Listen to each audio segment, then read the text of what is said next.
Hello, everyone. I am Tiffany. This is Artemis. Okay, so what were we doing? We were talking about the Hades and Persephone project. Yes. Shall we mention what we did so far before we decided to go ahead and record this? Yeah, sure. Oh, let me not put that over top of the. I'm recording this. There we go. Okay. What is our story? Let's go ahead and read from the top. Okay, so our story, what we're trying to figure out here is the particulars of our story, which essentially we have a bunch of gods in this story. Their power is linked to their age, so their age isn't linear. They are younger and more vibrant and powerful when their actual powers are being fed. So, for example, Ares is the god of war. And if there's a lot of war going on, then he's young and buff and, really vibrant.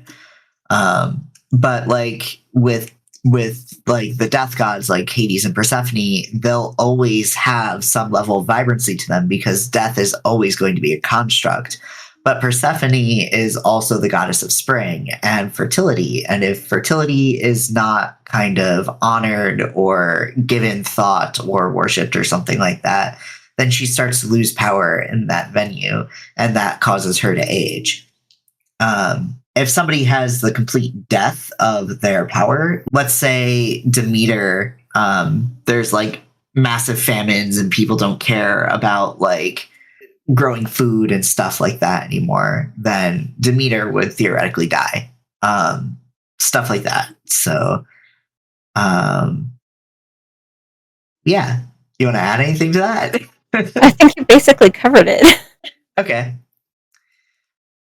So we have a specific feeling that we want people to get from this story. It's kind of a commentary, social commentary on a lot of what is going on politically in the US right now.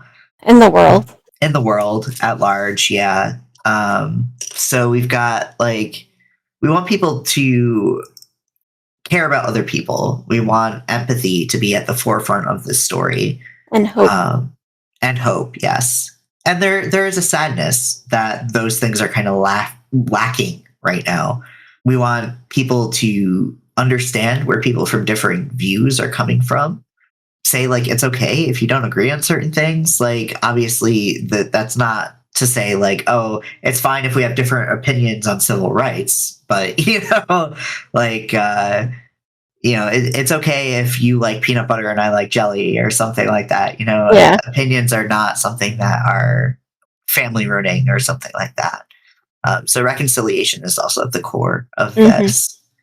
This is going to be a fantasy with potentially drama. dark fantasy elements and definitely drama. Yeah. Drama. Drama llamas. So right now we're thinking that it is focusing on Hades and Persephone because Hades and Persephone are the gods of death, which means that they will always be around, right? They will exist forever. Exactly, because death is never going to disappear. That's one of the guarantees of life, is that there's always going to be death. But because of the power dynamic being linked to age and Persephone also being the goddess of spring, she is starting to age and lose her powers because of people no longer caring about fertility, caring about growth, those types of things, and only focusing on war and greed and conquest and that kind of stuff. So she's starting to kind of lose her will to live along with the loss of her powers. And the whole thing is a conversation with Hades, who wants her to become vibrant again, become young again, be powerful with him again. And Persephone, who is kind of resisting this because what is the point? I don't want to add to the suffering of the world. I don't want to add to the things that are making people hurt right now. Mm-hmm. And right now we are just brainstorming what our next session will be. So Yeah. far, we have gather references, start mood board, watch some videos, and come up with sketches for different temple ruins. So Yeah, because we have we this go we ahead. have this super cool idea of time also not being linear, so that we'll have some temple ruins, and then we'll also have some intact temples based on who is powerful and what is currently in the forefront of society. Yeah, and we're already starting to get into the art side of things because we are also not linear. Not at all. We're going to jump around a lot because I think we're at our best when we're doing art and writing and multitasking all these things all at once because Mhm. we can come up with ideas and say, oh, that works great, but what if? And it just comes from this organic place of creation. So, Kind of snowballs into something greater than what it could be. yeah. Largely because like a lot of creation for both of us is kind of chaotic, but in such a way that it's like bouncing off of different inspirations, Mm-hmm. and those different inspirations kind of come together to make something larger than what the initial idea is. Yeah. And I've heard this saying a lot, chicken and the egg. Yeah. So I think we're at that stage. We're both the chicken and the egg. Yep. Well, because the egg, so to speak, would be the idea, right? But Mm-hmm. we've talked about the idea a lot, and if you just keep talking about the idea, then you never go forward and actually do the thing. Yep, So kind of just need to get started, pick a thread and begin. And that's where we are. So exactly. We need to start threading it and get going because otherwise all we're going to do is talk about it and never get anything done. And exactly. I'm a visual person. I like to actually get things done Me too.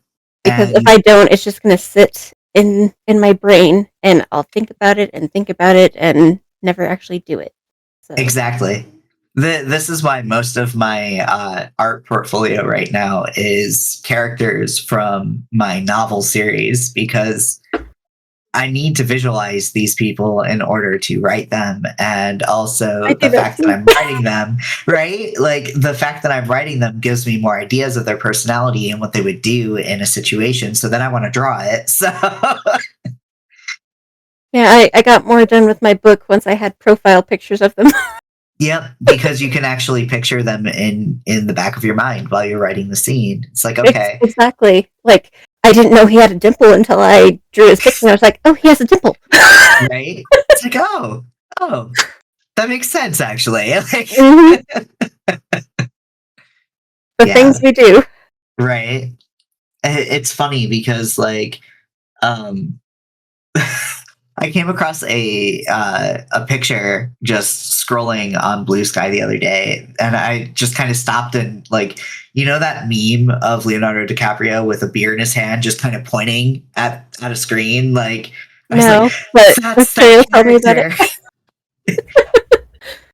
So yeah, that's me right there. Like that was like, oh my god, that's Conan, and now I'm just like, I'm picturing him as this visual, even though I've never drawn this character, and I need to draw this character.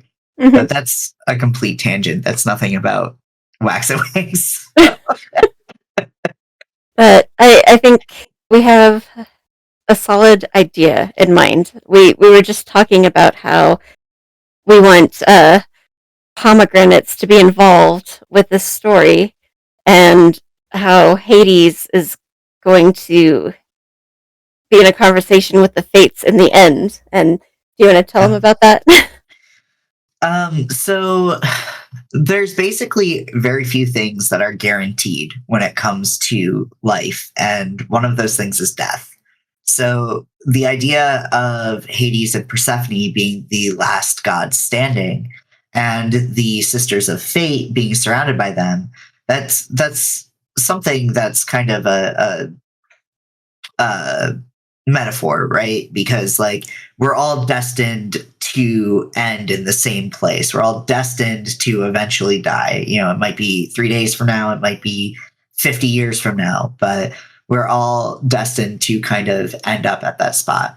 And like all these other gods that are, you know, in charge of war or chaos or, you know, beauty or whatever they might be in charge of, that is the ultimate end, right? Is death. So Mhm. Hades and Persephone will always wind up being eternal because they are the gods of death. But you know, one of the things that we were talking about was that pomegranates are the fruit of the underworld, and they are something that binds you to Tartarus, which is the underworld. When Persephone becomes the goddess of the underworld, it's because she eats 6 pomegranate seeds, and that's what keeps her in the underworld for 6 months out of the year. So, like, thinking about her getting older and losing her power because nobody really cares about fertility or spring anymore means that she would have to lean into her death powers in order to become young and eternal again.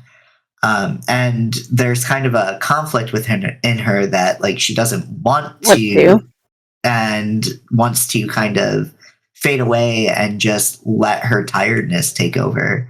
Yeah, Um, that's the she's losing the will to live thing. yeah. Yeah, we kind of interjected some personal issues into this. What? Me in Artist press? particular. No. So it's just she's going to be struggling with this, and Hades is going to be pursuing her again Yep. because he is relentless Yep. and he wants to save her. Yep. I think me in particular, I'm a very romantic person, so I want this to be part of a romantic story, but also that reconciliation again. We're Mhm. definitely touching on that understanding and reconciliation theme. Well, So and for me, it's really important to have an element because, like, I also am a hopeless romantic, you know, as reluctantly as I am. But like, it's a running theme in a lot of my stories that do have romance in them. Is like romance is never the forefront, but it is a feature of the story, and also I love you despite your flaws. I love you yes, despite your imperfections. I love you despite your vices, you know, those types of things. Like I think it's really important to have imperfect relationships. And exactly. like, you know, I can see that you're broken in these ways, but I love you anyway. I can see that you are, you know, lacking in these ways, but that's fine because you're lacking in ways that like that the other person needs. And like, you know, the just that big messy kind of Real. yeah, because relationships at their core are, you know, beautiful things, but they do take work. First and foremost, they take work. A relationship doesn't work if you don't have communication, if you don't have, you know, the things that, you know, you I'm understand adding that that yeah, okay. Uh communication. yep, That's going under our communication. themes. Yeah, and being able to communicate effectively because like and that's something that's interesting in the story of Hades and Persephone particularly as well because like all the other gods that are in relationships and stuff like that their relationships are messy, they are broken, they are, you know, everybody's cheating on each other and it's a mess. But Hmm. like Hades and Persephone doesn't they don't have any of that in their myths. In fact, the only myth that is in the like Hades and Persephone lore that I can think of off the top of my head is the nymph Mentha. And Mentha was a nymph that Hades cheated on Persephone with, and she got so angry that she turned her into a mint plant. So Did um, we add that one into our stuff? I think we did. we might have. I know that we were talking about it at one point. I don't know if we noted it down, but yeah, that's one of the fun things about working with Greco-Roman pantheon stuff too, is that there's a lot of interesting stories. That is one of the things, like Zeus and Hera. Like, Hera is the goddess of women, marriage, fertility, and childbirth. And if you know anything about Greco-Roman mythology, you know how much of a mess Zeus and Hera's relationship is. But yeah, it'll be fun to kind of dive into some of these ideas that we've got. Yeah, the nymph is not here. Okay. I mean, we can add that as a story that we can, bring in, but that one is a fun one. But yeah, there's a lot of interesting different storylines within the Greco-Roman pantheon. We got as far as come up with sketches for different temple ruins. Right? What's next? We already did some circle designs. Did we want to look at those and kind of We needed to make symbols. Yeah, that was one of the things that we were going to do with the circle designs. So we both already did our circle designs. We can look at them and kind of combine some of them, or we can I don't choose remember a where couple. I saved it. Oh no! Well, It might be my when was this? January? something like that. It was either late January or early February. I don't remember much of February, honestly. It was a busy month. What else do we want to talk about then? I don't know. We talked about the story so far, what our first order of business is. We need to talk about the next podcast topic. What else was part of this project? Oh, the chariot. Because it was the temple ruins, the circle emblems, and the chariot. The next thing would be to figure out what types of chariots we want to design. I know that at one point we were talking about doing like a motorcycle for some of the characters, and then we were talking about potentially doing like a sports car type thing for some of them. I don't remember if we talked about it, but I think it would be cool if Hades and Persephone's chariot was a hearse. Yeah, we did mention that actually. Okay. I think that'd be really fun. So that gives us a couple of ideas to go off of. Why don't we'll start with the ruins, because that's the first, or I mean, I guess we already did rather the emblems. So we'll do the ruins and then we'll do the chariots last. Well, you say we did the emblems, but all we really did was the circle exercise. So we need to actually make some emblems. We need to put some like iconography, maybe some symbols of their own. Like Persephone has pomegranates, the spring flowers, like the narcissus and poppy. Yep. You wrote asphodel. Yep. The interesting thing about the pomegranate too is that is also in Hera and Aphrodite's symbols as well. So I'm not sure why that is actually, but we could do some more research and see how to integrate the pomegranates into a couple of other people's symbols. Because like Hades, he's the bident. He's also got his helm, and he also has narcissus and mint plants and white poplar trees. Mm-hmm. And then cornucopia is also Hades. And then crystals as well. Yeah, I see Athena has pomegranates. Yep.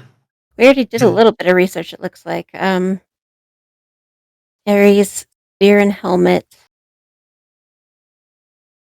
Flaming torch. War dog. Venomous snakes. Vulture. Yep. Fire Chariot. breathing horses. This should be fun to design. Right. Eris. Eris Golden is, apple. yep, the golden apple. Then Zeus is oak trees, thunderbolts, eagles. Mm-hmm. Hera is the diadem, peacocks and peacock feathers, pomegranate, cows and cuckoos, lilies. So Yeah. Oh my gosh. what? I scrolled down too far. I just saw our initial thought process. Mount Olympus is Yeah. in New Mexico. Underworld is in Wisconsin. Yep. I mean, we could still do that too, because like we need to figure out where they're meeting for the funeral. Like, Yeah, we pulled uh a Percy Jackson there and just moved Mount Olympus and the Underworld. you talked about Percy Jackson Yeah, I when did. we did that. You still haven't read it, have you? No, I haven't. No. No, I I need think you'd to. enjoyed it.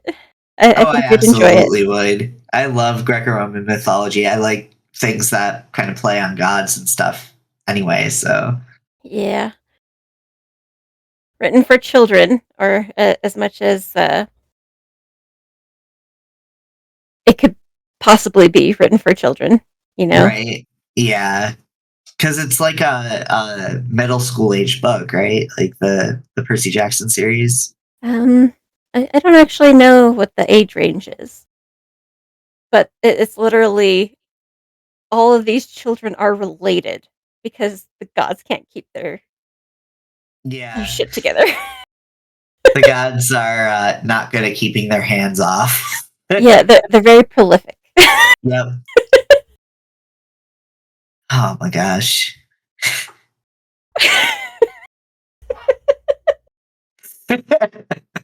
Ah, they not heard of birth control? No, right?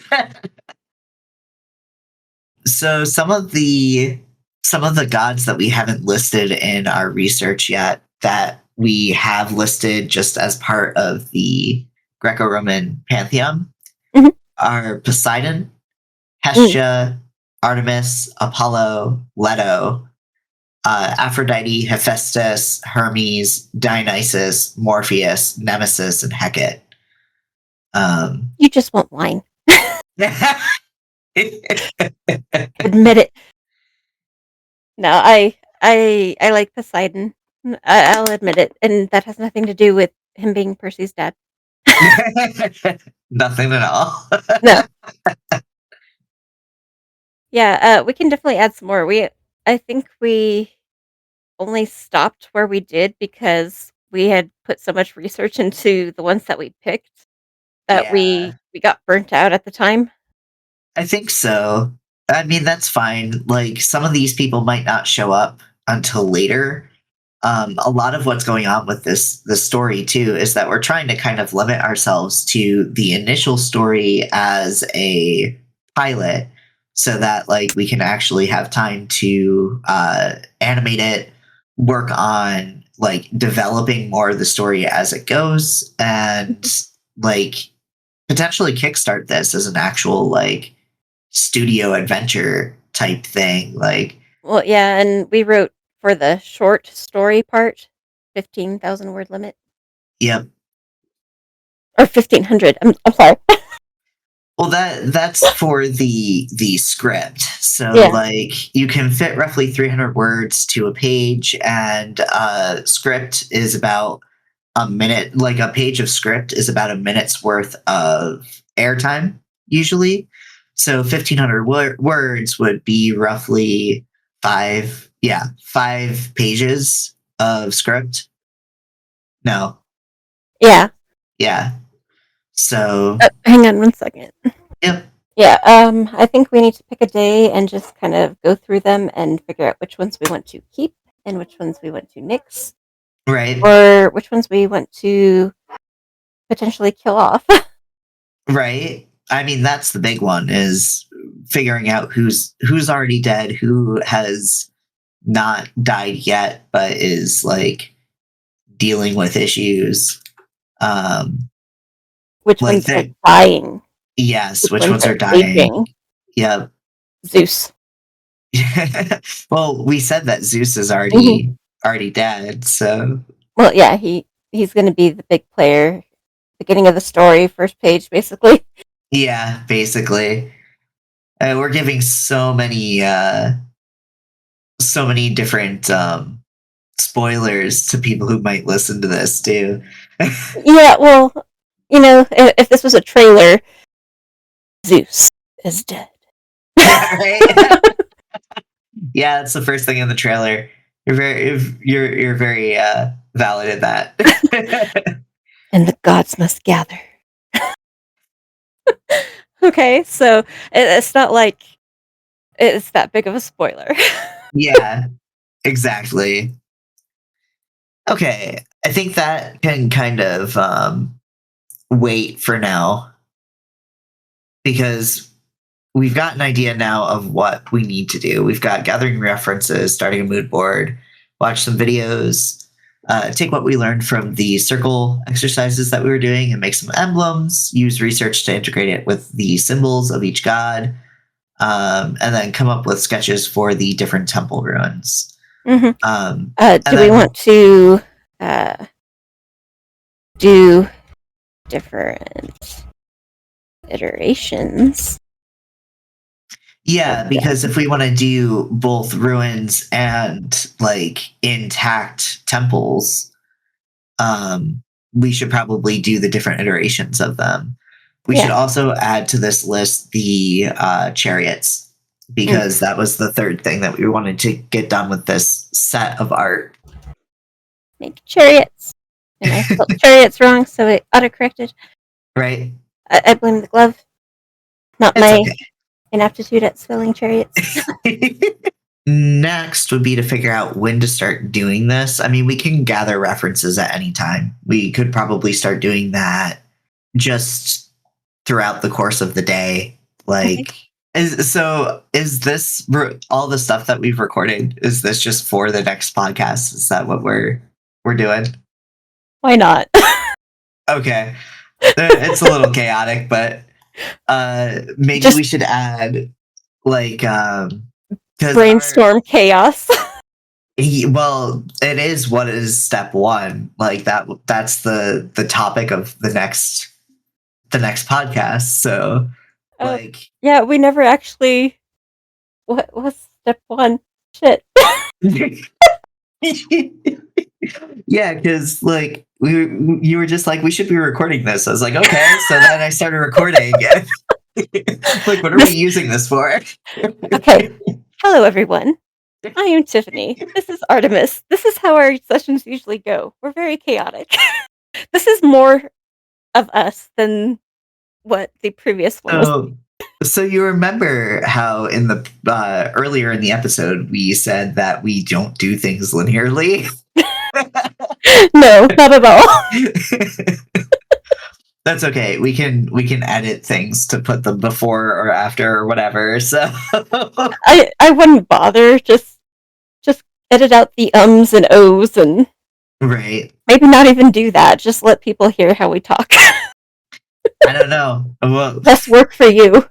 yeah, but the ums and ohs are mighty Annoying. distracting. Yeah, so step one. Step one of starting a project, I would say, where we really started kind of brainstorming ours was, what do we want to do? So we were like, okay, what are some things that we like? And then we were like, you like sci-fi and fantasy. I like fantasy and dark fantasy.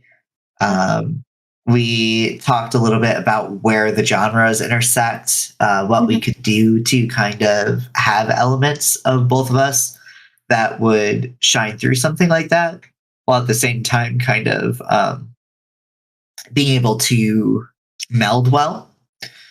What else? We talked about, I don't remember how we landed on mythology. Do you? I may have brought up Xena and Hercules and hit you with a ton of Disney memes.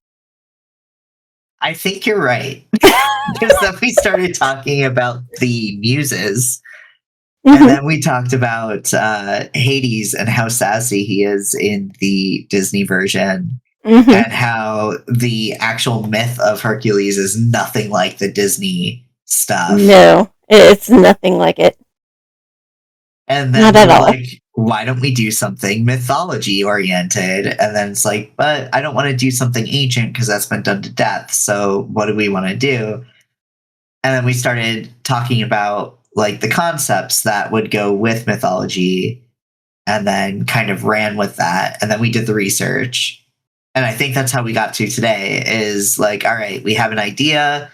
We're going to be basing these on some structure, and then we are going to kind of make them contemporary, make the gods and goddesses temporary, or contemporary, not temporary. Contemporary. Yeah. Well, technically, they're going to be temporary. Technically, yeah. Who are we going to keep alive? That's the question. Right. We just don't know. No, Yep. really, we don't know. It's going to be like Russian roulette. Maybe there might be a method to the madness, but there Or madness is. to the method. Yep. Either or. But there's nothing quite yet. We will come up with it as we go. So.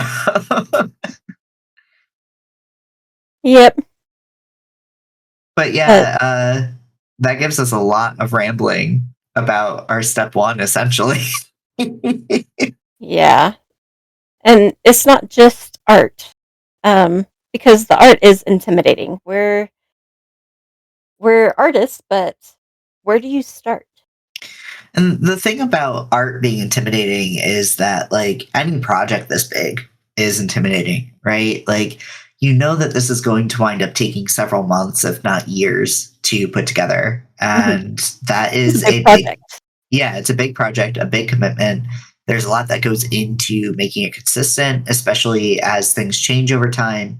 You know, we're both in the middle of kind of changing our art styles a little bit. So making sure to keep the consistency in our art styles, making sure that they kind of overlap in such a way that you can't tell who drew what as much, and more so that it comes together as a cohesive project.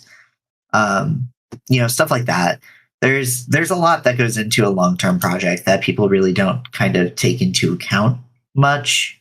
And also, like, we're both very much amateurs when it comes to animating. Very much so. So if this does wind up being an animated like show or something like that, then that's something that we'll have to work and build up. That being said, like, if it doesn't become an animated show, we'll at least have all of this artwork that we did for it, and we can do like a graphic novel or something like that. Like, there are other directions we can go with this, even though we are picturing it as a animated show. Yeah, we're working towards a goal, and even if we don't reach that goal, I feel like we're going to build our skills and build our portfolio and push ourselves, because Exactly. there's no reason why we can't push ourselves and get past that intimidation, because we wrote something here in our notes that says there's a whole host of skills that seem like you'll never get good enough in order to be an artist, but artists wouldn't keep pushing for their craft if it wasn't fun. Exactly. We're looking for the fun. We're not doing this just to get good. We're doing it for fun. It's for ourselves, and we're of course going to get stuff out of it, but it's going to be a fun project. So why not just get the most out of it? The fun is first and foremost. The fact that we're doing it for free because, like, it's something that we're interested in and doing to refine our skills is really important too. Yeah. Like, eventually we may monetize this if we can. That would be the ultimate goal, but it's not the reason we're doing it. No. And I don't want it to ever be the reason we're doing it. Like, if this like delusional goal out in the open right now. If this gets picked up by a major studio and they want to work on it for several seasons, like that would be awesome. But if they try to cut it into pieces, no. Yeah. Like that's We've kind seen of too many where horror stories. exactly. Has been Hotel. I don't know if you've ever heard about the drama or commentary on that. It's I know a you show. watch it. Yeah. So when it got picked up by Amazon, they cut the first season from 24 episodes down to 8. So they had Oh, to cut a lot out of that in order to get it to air at all. And I don't want to ever see anything like that happen to something that I make or that we make, because like to sacrifice the story that much in order to get airtime feels disingenuous to me. mhm. Like, and not everybody can sit here and go, oh yeah, we're just going to do this for the sake of doing it. You know, like it's hard to make something without being compensated for it. But like that's where grants come in. That's where, like, you know, crowdfunding, like we might set up a coffee eventually or something, you know. Yeah, Patreon or even Yeah. just like YouTube. Yeah. Just try That's what we're to doing. yeah, try to get people interested in the project that we're putting together and our own personal projects as well. Mhm. Because like, you know, if this is something that we're doing to build our skills, like that's not to say that I won't go and animate something for the Night Garden, or, you know, like do something for, you know, the this is all to just kind of get people interested in what we're doing and have fun doing it. And maybe that's the real step one, is figuring out what your motivation for a project is. Yeah, Because I I don't know. think I don't know about you, but I don't think that I would sit and be nearly as excited about something if it was give me money, please. You know, like, No, I mean, as a wannabe professional artist, I do think that compensation is part of the motivation in that field. yeah, But when you're doing a project like this, it's more about wanting to grow and yeah, wanting to kind of just explore a little bit. Like you're doing research, you're just having fun, you're pulling things out of nowhere, you're designing. And it's just flexing your creative muscles. yeah.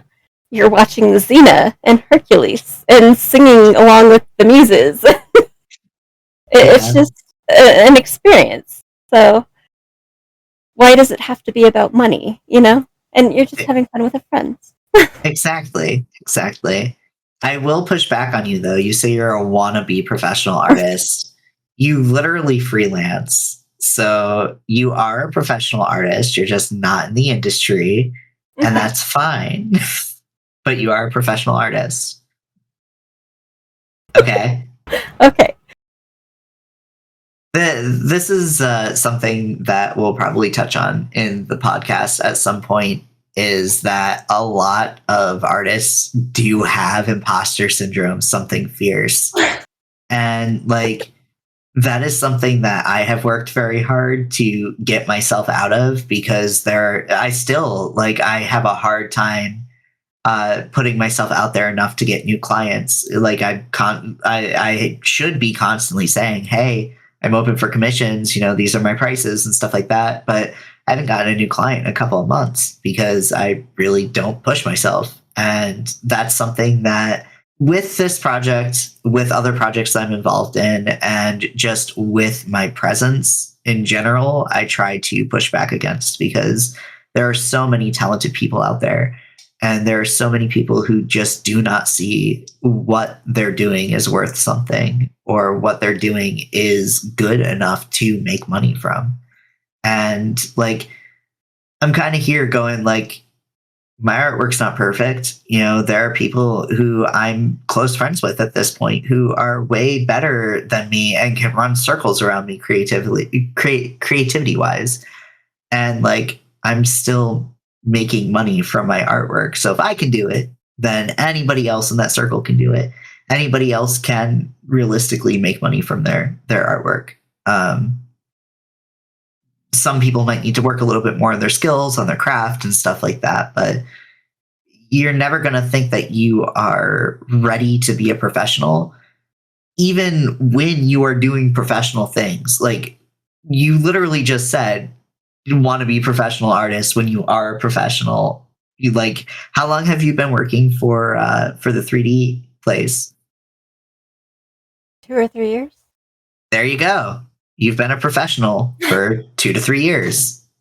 So Yeah, you gotta look at what you're doing as something that but is real world experience. and I lost my passion for that, you know? Doesn't matter. So It's it something doesn't you've done feel professionally. it doesn't feel like what I want. Yeah, So and I get that. I mean, I've done the same thing. I started with my freelancing by doing icons and mhm, like overlays for people on Twitch. And like now I don't do any of that stuff. Like if somebody asks, absolutely I would put something together, but like I don't think somebody would be willing to pay my prices for what I would put together for them, you know? mhm. Um, because I charge what my art is worth. So Well, um, I think if Maya hadn't been so expensive and all the 3D programs, they charge fees, and each one is so expensive that they stack on top of each other. The expense was more money than I was making. exactly. That took the joy out of it for me. Yeah, because So, when your programs cost more than what you make, it's like, how am I supposed to make this viable for me? mhm, And this is an issue that I currently have with software that I'm not going to name drop because I would rather not. But like, they're constantly updating, like constantly updating, and they also have an annual pass on top of it. And it's like, you can use the perpetual license, but like, how long before those perpetual licenses go defunct? Like, they've literally had 3 version updates in less than a year, maybe a year and a half. And it's like, that's so much. And each version upgrade, like each actual like perpetual license version upgrade is the cost of the program. So like, hi William. hi William. Um, you know, if I'm paying $250 for a new version of this program that's going to update in 6 months and I have to spend another $250, that's 2 full commissions right there that I need to, you know, take just to pay for that Yeah. program. And it's like, I also, you know, need food, I have bills, you know, like those types of things are important. Like, Hmm. And it, then the it hardware, it yeah, gets outdated so fast as well. yeah, So you can't keep up. yeah, So I just you you go through all these things and you lose your passion for it. You lose kind of your hope for it that you're gonna get through, and you get overwhelmed and you just want to quit. exactly. And like, that's especially vicious when it comes to 3D, because 3D, you literally cannot do your work Mhm. without those specific programs. Yeah, And and it's so competitive. yeah, It's such a competitive field. yeah, and like same with animation too. Like the industry standard for animation right now is Toon Boom Harmony, and that's like $250 a month to use. There's no perpetual license that you can use, you know, and it's just kind of like, I would have to be making way more than I make now in order to afford doing that. So, Mhm. Yeah, and I only recently, I think middle of last year, got into Blender, and I find that to be better, if not, well, I mean, good, if not better than Maya. I still enjoy ZBrush. That's like my vice. That's the only one that I still really pay for on top of Marvelous Designer and Substance Painter. Um, I've because heard I've heard Substance Painter is awesome. I've never oh, used it I though. love it. I love it. It's such a good painting program. I have tried Blender's painting, and it just does not compare for me. Right. Um, but yeah, ZBrush and Substance are definitely worth it for me personally for my workflow. Okay. Um, and for the type of work that I do, Marvelous Designer is definitely one of my vices as well. But yeah, Blender has just been a game changer for me since I've stopped paying for Maya. So That makes uh, sense. my passion for 3D is still not back, but it's coming back. Well, So that's good at least. I mean, that is one of the hardest things is trying to keep that passion alive when it does feel like it's very predatory almost. Like yeah, yeah, just love on the cat. I know we're talking about stress and he knows he knows. Yeah, mine is just like ignoring me for some reason. But but yeah, I found a new passion with it wasn't really new, but it was kind of reignited with uh 2D and now animation. So it's just this is what I want to do now, you know? Right. Yeah. So when I talk about being an amateur artist or being a wannabe artist, this is kind of my new emerging field. It Okay. So you're talking about it more as like, okay, I'm not in animation yet. I'm not in 2D yet. But mhm, like uh, I would still push back and say like you are a professional artist. You're just in the middle of a field change, right? okay. Because you are doing those things professionally. That's Well, that's the bar. I You still realize don't that, feel like right? it's where I need to be. But no. That is literally the bar. Is Okay. do you take money for the thing that you do? No, not And yet. right now, not yet for your freelancing, but you are doing it for 3D. So you are a professional 3D artist Okay. transitioning into 2D. Okay. I will Yeah. accept Okay. that. I will die on this hill. Okay. But I'm right there with you because like I do I mostly take money for my digital work and I am getting back into traditional and Mhm. also animation. Like I don't do anything for money for animation. I haven't sold any of my traditional pieces yet, but like I am getting back into doing traditional more often. I am So too. I I have this one right here. I didn't hear what you said. Oh, I said I am too. I Nice. really you were there when I did this one. It was during one of our daily studies. Right. And I don't know, I really want to get back into it. Uh, chaos pile over there, just ignore. But I'm setting up a dedicated space to actually do traditional work. Um, but yeah, I really want to start getting back into it. I mean, you see my dedicated space here. I might Mhm. rearrange my office again. Again, Um, yeah, I know. But my cat keeps jumping up. Not this one. the void. Charlie, yeah, the voidling. He keeps jumping up on top of my box and like terrorizing my snakes. And I knew you just, were gonna say that. yeah. So I need to do something to stop him from doing that. And the only thing I can think of is rearranging my office. But like, I don't know how much I want to do that because every time I rearrange my office, it's a huge ordeal.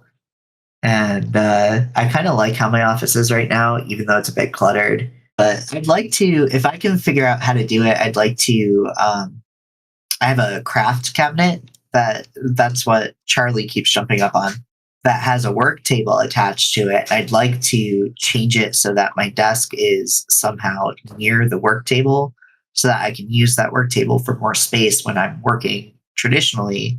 Because as it stands right now, like I have the spot in front of my tablet where I can put like my paints and stuff, and that's kind of dangerous. And it's not a lot of room. Maybe you should do a mock-up of your room and do what I did and just do different layouts. Right? I've thought about it. The way that I had my desk before this, I liked it the most because it gave me like the most room and it felt the most like welcoming in here.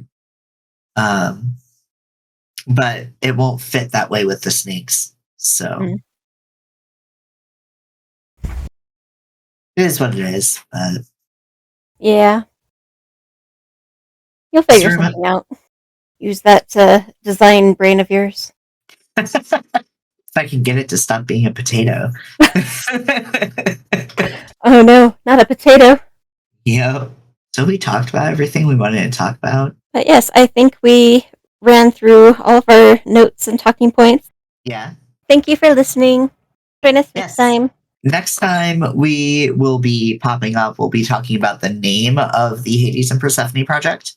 So that will be sometime in May, because this is going up sometime in April. So I have a lot more time to edit this time. Exactly. Aren't you glad we're doing this impromptu then? Yeah, absolutely. See? I hope Non-linear. We're good at non-linear. this. We are good at this. And it is a lot of fun. And I feel like we definitely, just by naturally talking about the project, talked a lot about the stubborn aspects. Thank you for joining the resident alien and the resident vampire. Yeah. Thank you for joining us on this journey. And we'll be back in a month with another podcast. Maybe we'll do it earlier. Who knows? You never know with us. Embrace the chaos. So. Yes, embrace the chaos. All right. Bye. Bye.